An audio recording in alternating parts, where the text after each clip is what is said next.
A blessed evening to everyone po. So we're done na po sa ating 5 chapter Bible reading for today. Sa Exodus pa rin po tayo. Di ba? Nag-start po tayo kahapon. So I hope po naka-follow po tayo. If you are following, you can comment po yung mga pwede po natin. So dito po sa Exodus chapter 6 hanggang chapter 9 ay binanggit na po dito, o chapter 10 I mean, binanggit na po dito yung 9 na salot. Pero dito po, dito po yung highlight na i-share ko po sa inyo sa Exodus chapter 6 verse 8 to 9. No? Um, Pinaalala po ng Lord, sa mga Israelita yung pangako po niya kay Abraham, Isaac at Jacob. Pero dito po sabi niya, dadalhin ko kayo sa lupang ipinangako ko na Abraham, Isaac at Jacob at iyon ay ibibigay ko sa inyo. Ako si Yahweh.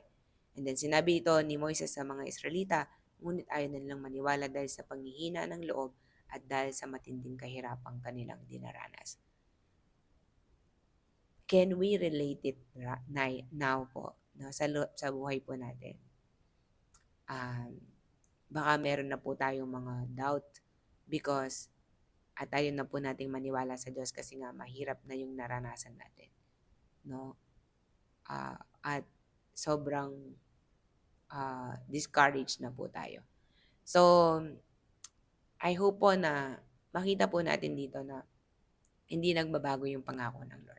Amen? Kailanman po hindi nagbabago. At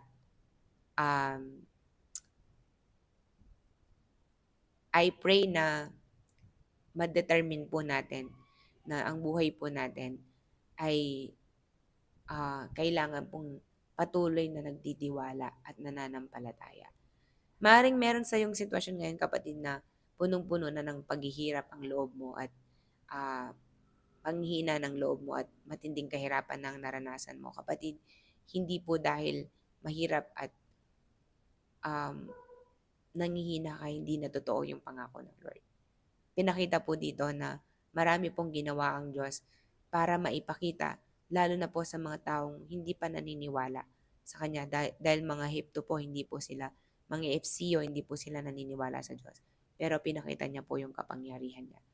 So, I pray na tayong lahat na nangihina ang loob, tayong lahat na meron ng kahirapan na o matinding kahirapan na ating dinaranas, patuloy po tayong manalangin na manghawakan dun sa pangako ng Diyos.